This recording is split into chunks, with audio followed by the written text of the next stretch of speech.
Proviene de algún lugar del cinturón de asteroides situado entre Marte y Júpiter. Es un inmenso grupo de rocas y escombros en rotación y avanza hacia la Tierra.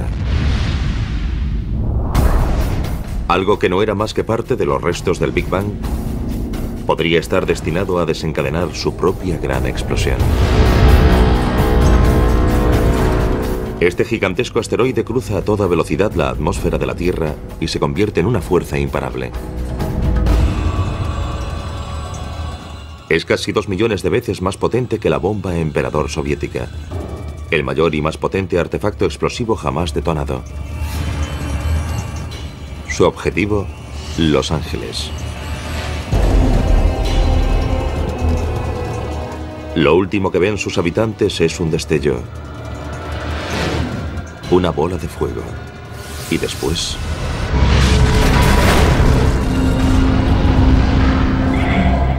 Si este asteroide fuese tan grande como cabe imaginar, un asteroide de 10 kilómetros, estaríamos hablando de un cráter casi 10 veces mayor. Formaría un cráter de unos 80 kilómetros. Toda la ciudad de Los Ángeles quedaría reducida a un inmenso cráter. Estaríamos hablando de una devastación absoluta. Nada sobreviviría en un radio de unos 160 kilómetros. Incluso en San Diego sufrirían enormes terremotos y ondas expansivas. Los vientos lo arrasarían todo en 300 kilómetros a la redonda. Ningún ser vivo sobreviviría en un radio de unos 1.600 kilómetros. Y eso solo tras el impacto inmediato. A continuación volvería a caer sobre el planeta una gran cantidad de restos. Sería como ver un árbol de Navidad con muchos adornos saliendo despedidos en todas las direcciones. Y después se verían enormes incendios. Arderían enormes zonas del planeta que liberarían aún más hollín y ceniza en el aire que ocultarían la luz del sol. Después, las temperaturas caerían en picado y tal vez se extinguiría toda forma de vida.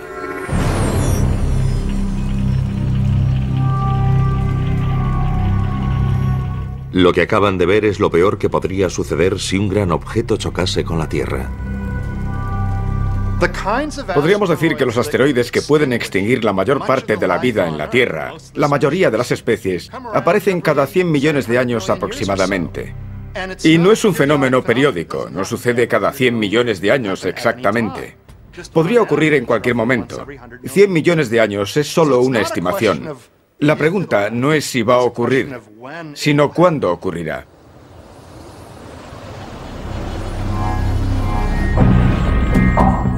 La Tierra recibe impactos de asteroides y cometas desde el mismo momento de su creación.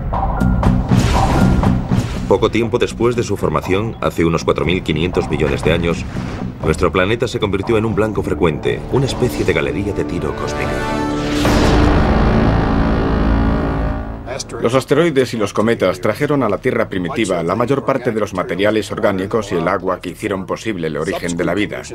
Otras colisiones posteriores, como la que acabó con los dinosaurios hace 65 millones de años, influyeron en la evolución, permitiendo que la especie más adaptable, nosotros, alcanzásemos la cumbre de la cadena alimentaria. Por lo tanto, casi debemos nuestra propia existencia a estos objetos amenazadores. Según la base de datos de impactos terrestres, se han identificado más de 160 cráteres de impacto. El mayor es el de Chicxulub, que en lenguaje maya significa la cola del diablo. Este cráter de más de 175 kilómetros de diámetro fue hecho por el asteroide que acabó con los dinosaurios tras caer frente a la península del Yucatán en México.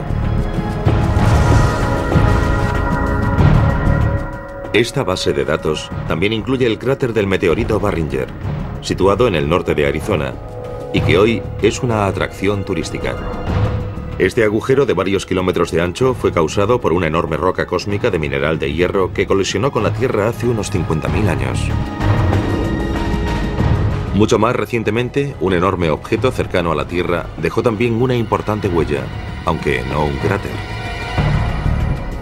En 1908 explotó sobre Tunguska, en Siberia, con la energía de una bomba de 15 megatones, más de 1000 veces la potencia de la bomba lanzada sobre Hiroshima. Ni siquiera llegó al suelo, pero la onda de choque de su explosión en el aire aplastó todos los árboles y la vegetación de la zona. Fue como si una gigantesca mano bajase del cielo para aplastar todos los bosques y los árboles. Esa fue la magnitud de la devastación de Tunguska. Si lo sucedido en Tunguska hubiese ocurrido sobre Moscú, Nueva York o Los Ángeles, la devastación habría sido catastrófica. Habría destruido por completo esa ciudad y una amplia zona en torno a ella. Las probabilidades de que se repita lo sucedido en Tunguska son escasas. Quizás suceda una vez cada 500 años.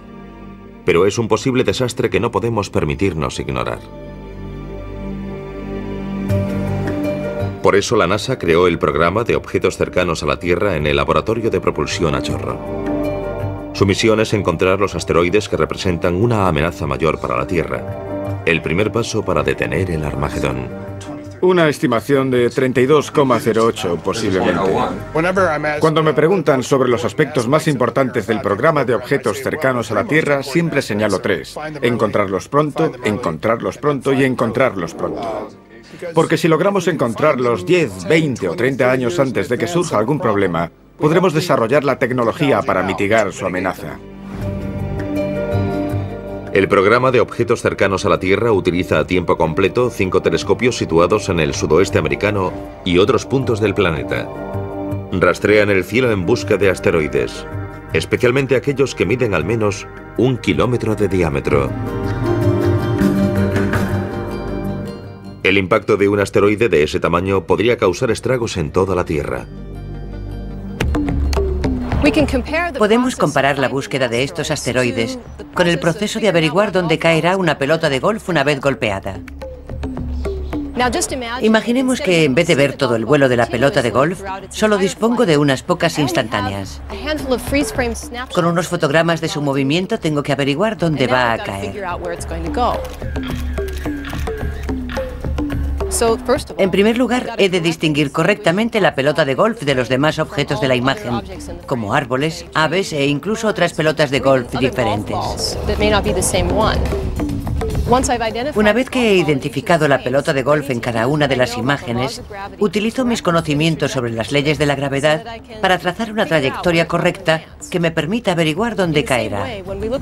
Del mismo modo, para buscar asteroides, tenemos que tomar instantáneas de distintas partes del cielo y distinguir los asteroides de las estrellas, de las galaxias y de cualquier fenómeno transitorio como los rayos cósmicos. A continuación, aplicamos las leyes de la gravedad para encontrar un modelo de órbita que encaje y averiguar dónde caerá.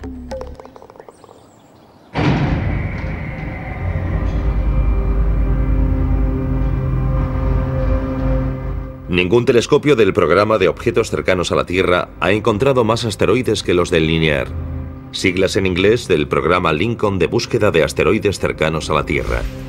Desde su emplazamiento en el sur de Nuevo México, han descubierto casi la mitad de los cerca de 5.000 asteroides cercanos a la Tierra conocidos, entre ellos aproximadamente el 50% de los 600 objetos que miden al menos 1 kilómetro.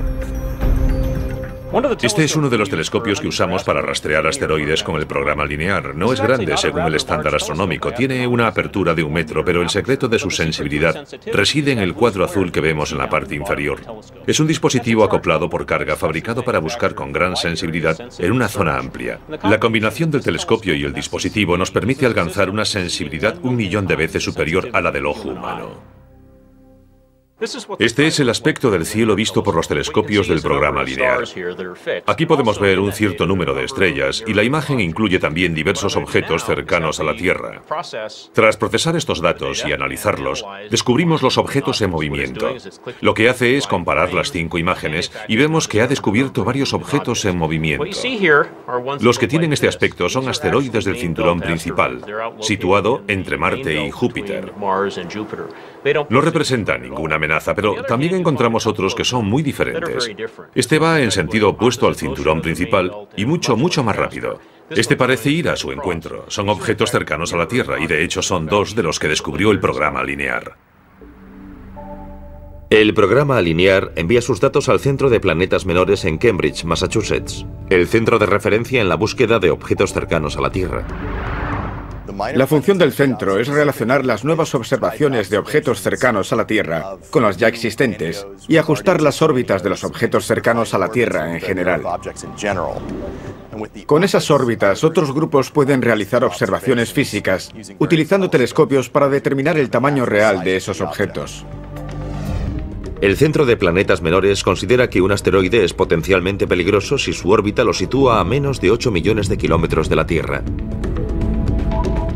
Estaría demasiado cerca para nuestra tranquilidad cósmica y sin duda merecería entrar en la escala de Turing, una guía que los científicos utilizan para evaluar el nivel de amenaza que representa un asteroide.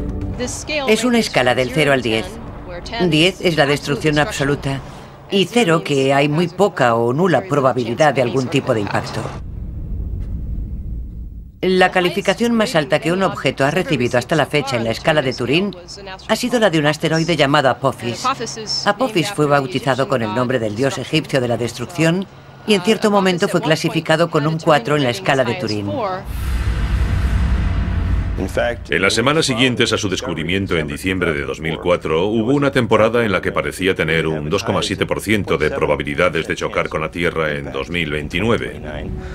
Es una probabilidad entre 37, una probabilidad propia de la ruleta, no de la lotería. En ese momento todo el mundo empezó a prestar una atención especial a Apophis como una posible amenaza en 2029. Apophis mide unos 270 metros de largo y tiene la energía de una bomba de 500 megatones, suficiente para destruir una gran ciudad o causar un tsunami devastador. En 2029, Apophis estará más cerca de la Tierra que el satélite que le permite ver este programa.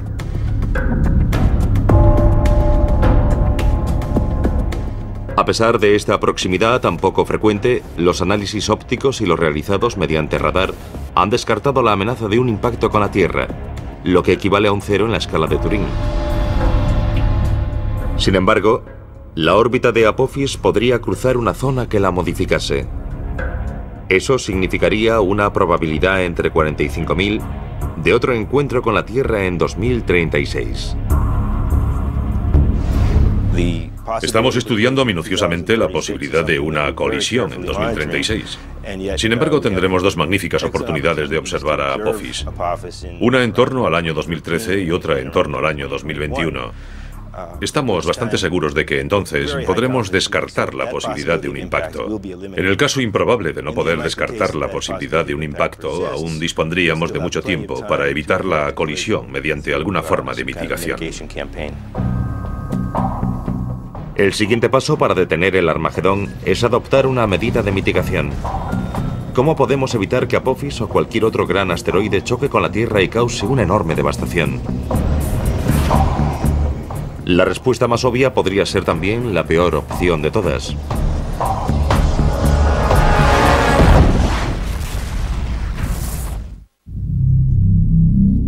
Nuestra supervivencia depende de la respuesta a una pregunta.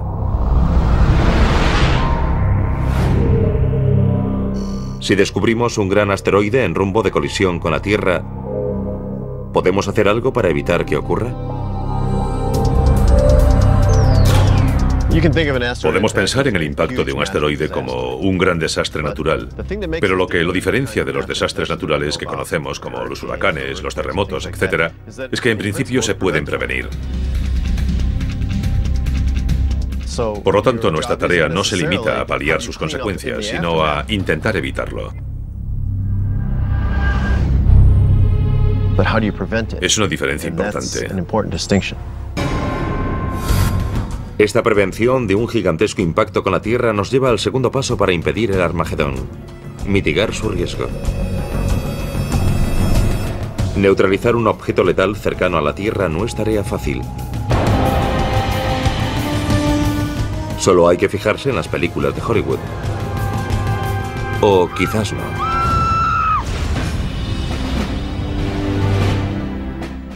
Lo peor que podemos hacer es fijarnos en todas esas películas de Hollywood en las que unos hombres de acción despegan en un transbordador espacial hacia el espacio exterior para instalar bombas de hidrógeno en estos objetos.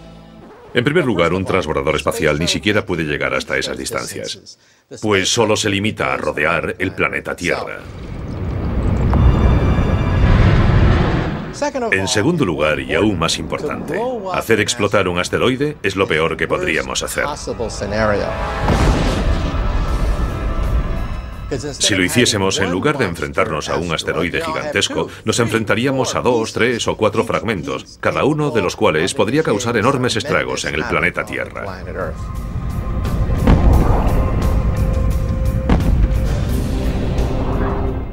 Si fuese un objeto grande y dispusiésemos de tiempo suficiente, podríamos intentar hacerlo explotar con la esperanza de que sus restos, o la mayor parte, no alcanzasen la Tierra. Pero podríamos detectar con suficiente antelación cualquier objeto grande. Por tanto, los que nos plantean mayores dificultades son los objetos pequeños y más numerosos. Su destrucción pura y simple, como las explosiones al estilo de Hollywood, es demasiado arriesgada y a lo sumo quedaría reservada para los asteroides de mayor tamaño. Pero existe una forma más segura de evitar el peligro que implica un objeto cercano a la Tierra: desviarlo.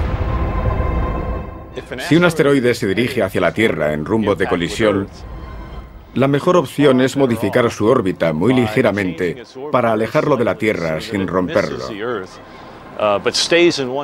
Es mucho mejor que fragmentarlo, porque no puedes hacer que desaparezca.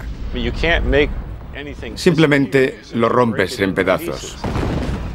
Bombardeándolo solo conseguiremos hacerlo pedazos y eso podría causar un daño mucho mayor. Ese sería el gran peligro. Para que su desvío suponga el mejor resultado posible, cuanto antes lo detectemos mejor. Dispondríamos de años o incluso décadas. En pocas palabras, detectarlo lo antes posible equivale a desviarlo lo antes posible.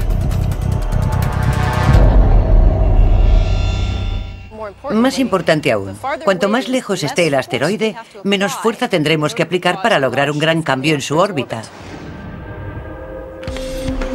Para demostrarlo, vamos a jugar al hockey. Cuanto más lejos de la portería golpee el jugador el disco, menos habrá que desviarlo para evitar un gol. Sin embargo, si el jugador lo golpea mucho más cerca de la portería, hará falta una desviación mucho mayor para evitar el gol. Ahora imaginemos que el disco es un asteroide y la portería es la Tierra. La mejor opción sería desviar el asteroide modificando su velocidad.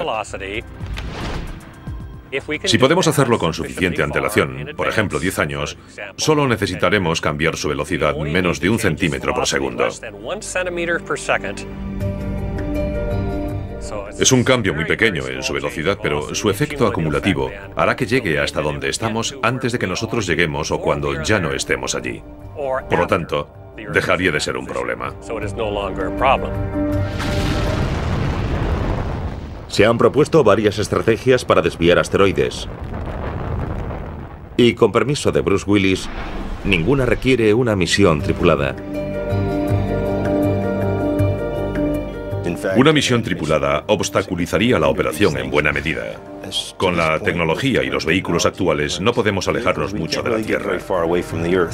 Eso limita nuestra capacidad para resolver uno de estos problemas, ya que el momento óptimo para desviar el asteroide podría coincidir con su paso por el lado opuesto del Sol.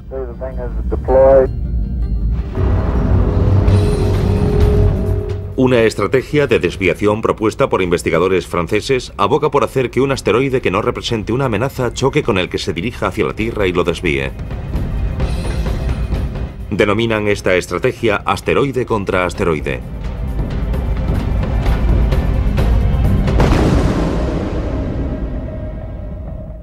Entra dentro de lo posible, pero intentar situarlo donde queramos para que no choque con la Tierra es de por sí discutible. Existe un número limitado de estos objetos cerca de la Tierra.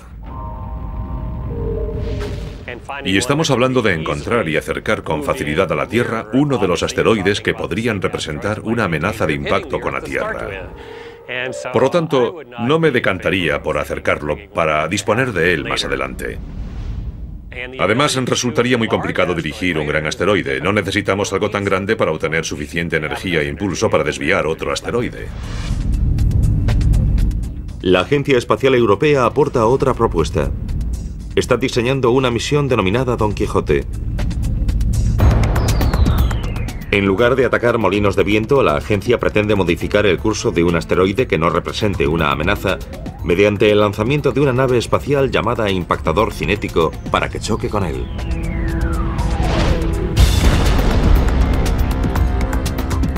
La opción del impactador cinético es la primera que tendría en cuenta. Es muy simple y sencilla, y al menos nos ofrecerá algún resultado. Un efecto mínimo con el que podamos contar. Podemos lanzar algo lo bastante grande, con la velocidad suficiente, con un plazo de, digamos, 10 o 20 años, para desviar un asteroide de hasta varios cientos de metros.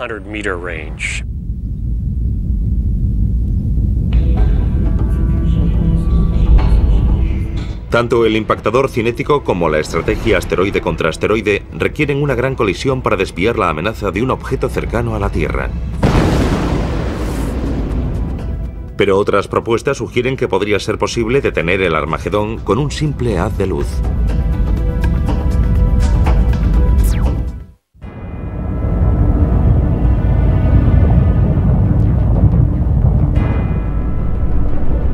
Hay varias formas de impedir el Armagedón.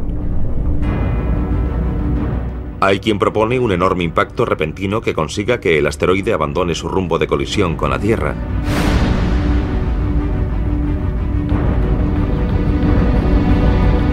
Otros sugieren que se puede lograr sin una colisión utilizando otros medios, como una explosión nuclear cerca del asteroide que lo aleje de su peligrosa trayectoria.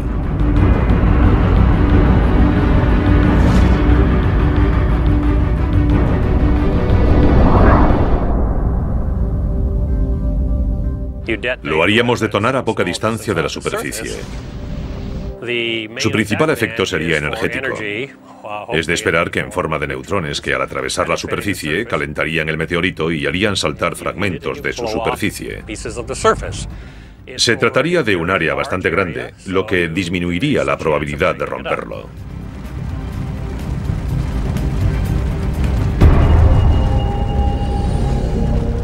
Pero hay un problema. Existe un tratado internacional que prohíbe las armas nucleares en el espacio. Pero si un asteroide amenazase nuestra propia supervivencia, ¿importaría ese tratado? Creo que el uso de armas nucleares ofrecería los mejores resultados. Sería el sistema más eficaz. Evidentemente nunca se ha probado, pero tampoco las demás estrategias. Y personalmente, preferiría desviar un objeto que sacrificar Norteamérica. Aceptaría de buen grado ser juzgado después. Pero para desviar un asteroide no es imprescindible bombardearlo con un arma nuclear. Existen métodos más seguros como las velas solares. Según sus partidarios, estos reflectores orbitales podrían concentrar los rayos del Sol sobre un asteroide. El calor generado vaporizaría su superficie rocosa creando un chorro de material que podría propulsar el objeto lejos de su trayectoria hacia la Tierra.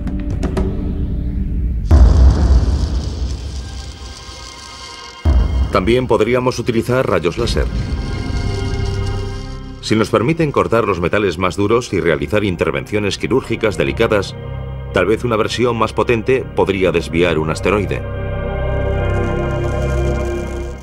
La opción del láser es muy atractiva porque resulta más económica y es más sencilla. Podría realizarse mediante una nave robótica. El láser dirigiría hacia el asteroide un rayo de luz. Este haría que se desprendiese material y lo movería.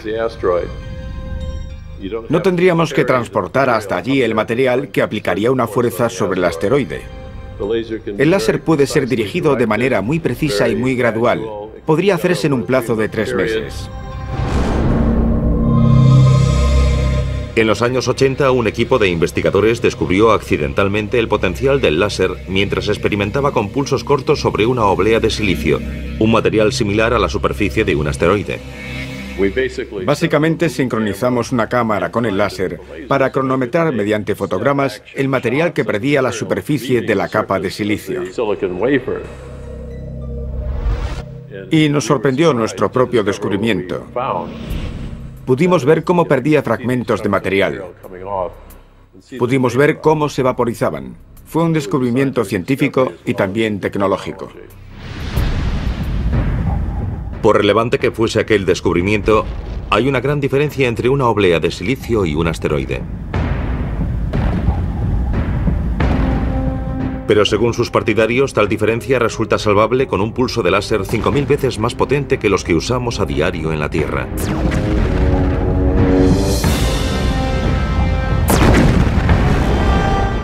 Este superláser, alimentado por cohetes y paneles solares, podría situarse a 5 kilómetros de un asteroide y desviarlo utilizando una serie de pulsos cortos en lugar de uno continuo.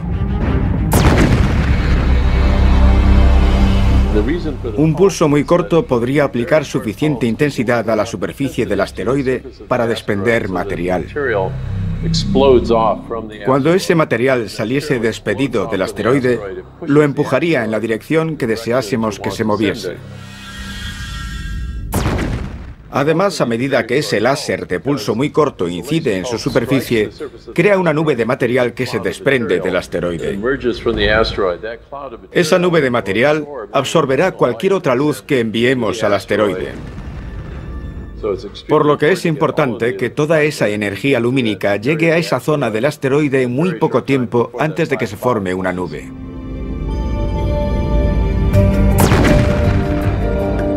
Según algunos expertos, el láser e incluso las velas solares podrían funcionar, al menos en principio. La intensa luz que ambos emiten es ajustable y adaptable a todo tipo de asteroides. Y el material expulsado, meras nubes de polvo, no suponen ninguna amenaza para la Tierra. Sin embargo, sus posibles inconvenientes podrían resultar insalvables. Mantener en el lugar correcto la fuente del láser o un gran espejo solar es algo muy difícil y habría que hacerlo durante mucho tiempo. La reflexión solar plantea además la cuestión del polvo expulsado. ¿Cómo afectará al espejo solar? Por lo tanto, existen problemas importantes a largo plazo que no sabemos si podremos resolver en un futuro. En este momento no hay duda de que está más allá de nuestra capacidad. Hoy disponemos de láseres continuos que producen más energía, 25 o 50 kilovatios. Se han construido con fines militares y tienen más potencia de la necesaria. El tipo que proponemos requeriría incrementar la potencia del láser de pulso ultracorto hasta un mínimo de 5 o quizá 10 kilovatios. Un esfuerzo concentrado nos permitiría fabricarlo en un plazo de 5 a 10 años. Podríamos lograrlo si existiese la intención de hacerlo. ¿Y por qué limitarse a un solo láser?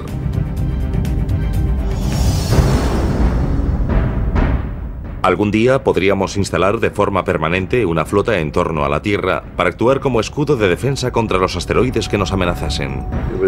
Así evitaríamos el peligro de tener que resolver el problema a última hora enviando armas nucleares al espacio para intentar volar el asteroide, algo que probablemente es una mala idea. Los láseres parecen potenciales deflectores de asteroides, pero pasará mucho tiempo antes de que sean una opción viable. Mientras tanto, debemos prestar atención a otra propuesta de mitigación. Es la idea de dos exastronautas que insisten en que es la única forma de detener el Armagedón.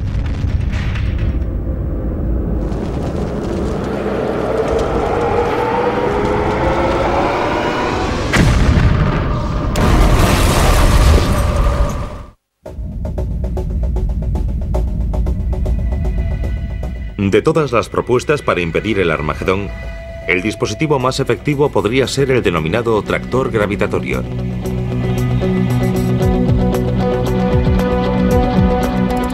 Aplica un principio muy simple para hacer frente a una tarea muy complicada.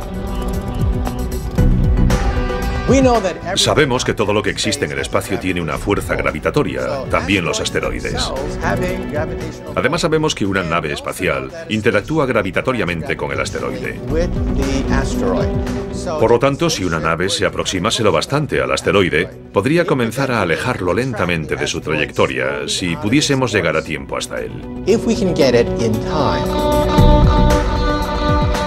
El tractor gravitatorio ha sido desarrollado por la Fundación B612, bautizada con el nombre del asteroide que aparece en El Principito, y está ganando popularidad gracias a los esfuerzos de sus principales defensores, dos exastronautas llamados Ed Lu y Rusty Schweiker. El concepto de tractor gravitatorio se basa en una desviación muy débil pero muy precisa. Por eso no recomendamos su uso para lo que denominamos desviación principal. Su objetivo es que el asteroide no se dirija hacia la Tierra.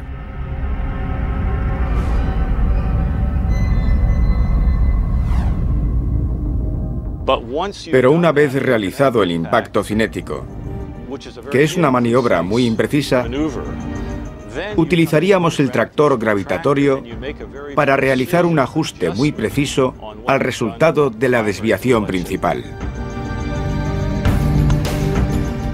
El tractor gravitatorio es uno de los pocos mecanismos de desviación de asteroides que resulta realista. Los dos únicos que son realistas en este momento son el impactador cinético, que consiste en chocar con el asteroide con una nave espacial, y el tractor gravitatorio. Aparte de estos, la mayoría de los demás son ciencia ficción. El tractor gravitatorio utiliza en parte tecnología ya existente. Es propulsado por una combinación de motores de iones y paneles solares y su tamaño y su peso son aproximadamente los de un carro de golf. No es muy grande comparado con otras naves espaciales, pero según sus defensores es lo bastante grande para terminar el trabajo tras un impacto cinético.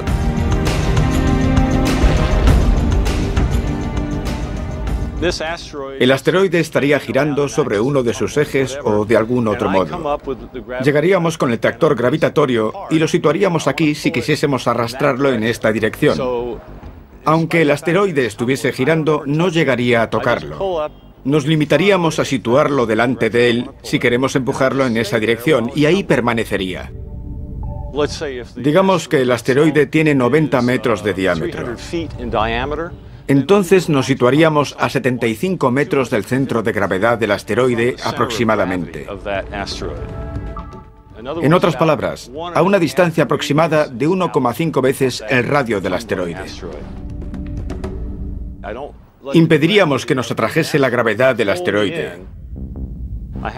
Dirigiríamos los propulsores del motor de iones hacia un lado para no hacerlo explotar.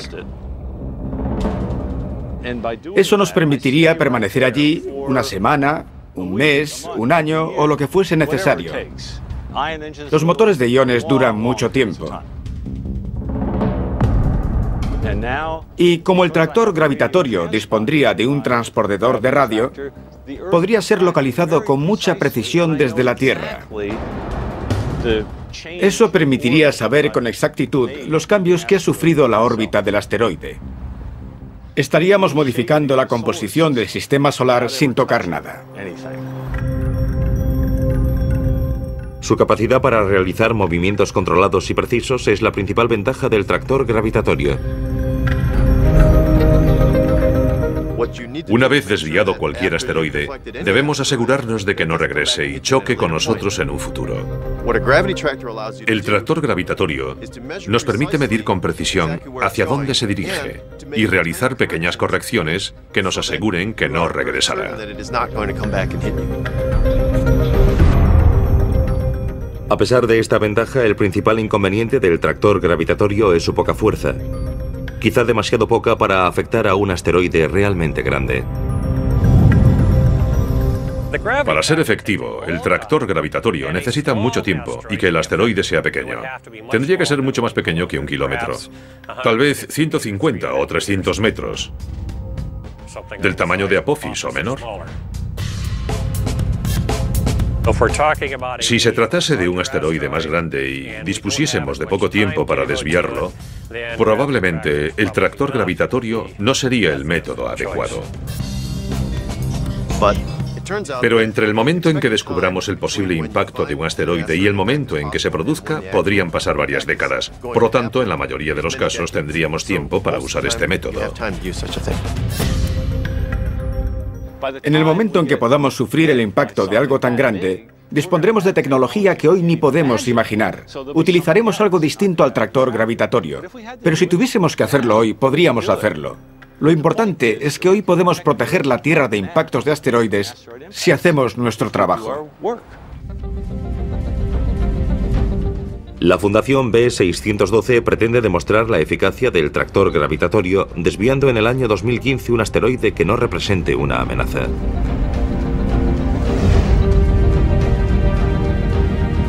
Si descubrimos que un asteroide puede chocar con la Tierra y decidimos desviarlo, ese no sería un buen momento para realizar un vuelo de prueba.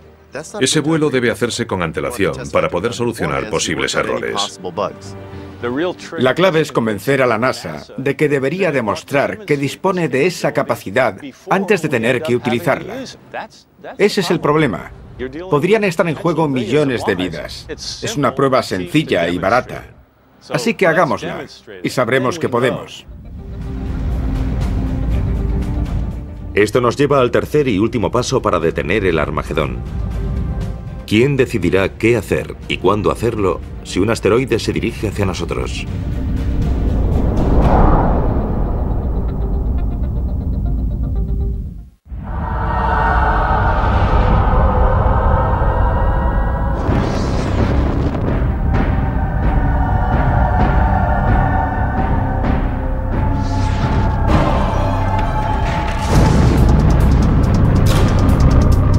Hay tres pasos fundamentales para detener el Armagedón. Los dos primeros comprenden la detección del asteroide y la mitigación del riesgo que implica. El tercero, y quizá el más complicado, es quién tomará la decisión de actuar.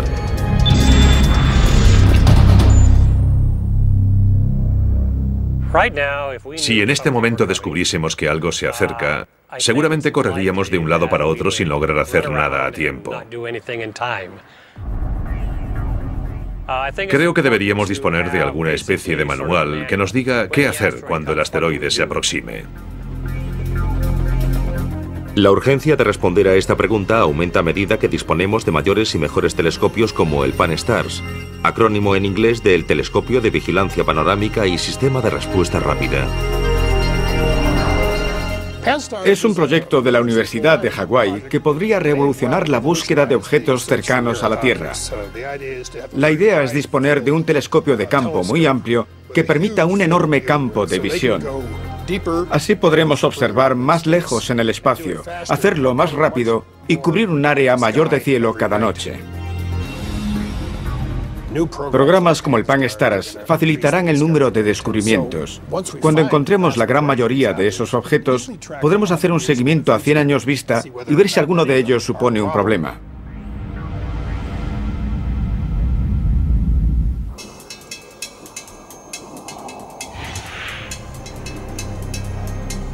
Algunos expertos han pronosticado que en los próximos 10 o 20 años podríamos descubrir 1 millón de nuevos objetos cercanos a la Tierra. A eso hay que sumar los más de 5.000 que ya hemos encontrado. Incluso con este aumento exponencial, seguirá siendo posible que un objeto espacial, tal vez un cometa, pueda evadir la detección y chocar con la Tierra. Los cometas pueden surgir de la nada. Proceden de los rincones más lejanos del sistema solar, y cuando alguno llegue, podríamos disponer solo de un par de años o menos para preparar un intento de desviarlo. No sabemos con certeza que no hay ningún cometa viniendo hacia nosotros. Pero los cometas no suelen acercarse a nuestro planeta. Estamos bastante seguros de que son los asteroides los que suponen el principal peligro para la Tierra. Podríamos ser golpeados por un asteroide del que no tenemos constancia. Muchos seguimientos están orientados a la búsqueda de grandes asteroides de más de 1 kilómetro.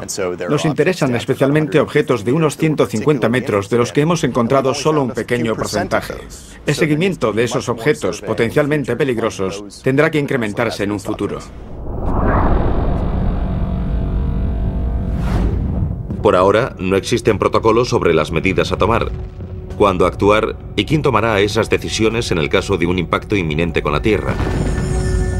¿Quién tiene la autoridad y la capacidad de proteger la Tierra? El protocolo actual de la NASA es encontrarlos, hacer un seguimiento y clasificarlos. ¿De qué están compuestos? ¿Cómo se forman? Todavía no cuentan con un protocolo de mitigación. Parece lógico pensar que el impacto de un asteroide sería un problema internacional. Así que será necesaria cierta cooperación internacional para decidir quién hará algo y cuándo lo hará. Las decisiones internacionales son muy lentas. Creo que es importante que los países se reúnan y discutan un protocolo sobre cómo se tomaría una decisión así. Si esas discusiones se posponen hasta que descubramos uno, quizá las discusiones ocupen el tiempo en el que deberían hacer algo. La buena noticia es que esto podría unir a los pueblos del mundo en torno a algo que nos afecta a todos y que podríamos resolver trabajando juntos. Es un riesgo que afecta a todo el planeta, no solo a un país y no solo a las naciones que disponen de un programa espacial. Si la responsabilidad recae sobre estas naciones, ¿quién pagará por ello? ¿Quién dirá qué hay que hacer? ¿Quién tomará la responsabilidad? Estamos trabajando con las Naciones Unidas para que estén listas para tomar decisiones rápidas. En 2009, la Asociación de Exploradores del Espacio, una organización internacional de personas que han volado al espacio, presentará recomendaciones ante las Naciones Unidas para que la Tierra se prepare para posibles impactos. Será un primer paso. Hasta entonces, las opiniones de estos expertos son la opinión más fundada sobre el tema. Tenemos que pensar que esto es algo importante para la Tierra e importante para los niños. Es importante para las generaciones futuras y en este momento tenemos la voluntad de preparar y aportar las herramientas necesarias para que en caso de que surja una amenaza más adelante, dispongamos de los recursos, la capacidad y los conocimientos necesarios para resolver esa amenaza. Podría suceder algo parecido a lo ocurrido en Tunguska, algo que podría arrasar una ciudad entera, similar a una bomba nuclear. Sin embargo, en una escala de millones de años, quizá 50 millones de años, existe la posibilidad de un impacto que cause la extinción de la vida. Lo más prudente es avanzar hoy mismo, porque nadie sabe cuándo se producirá el próximo impacto. Todo lo que sabemos es que algún día sucederá. No me preocupa un posible impacto en un futuro próximo. Conozco las probabilidades y son escasas. Pero también es poco probable que el avión en el que viajo se estrelle, y aún así invertimos mucho dinero en la seguridad de los aviones. Hay varias formas de afrontarlo. Debemos calcular los riesgos. Debemos determinar cuál es la amenaza y evitarla.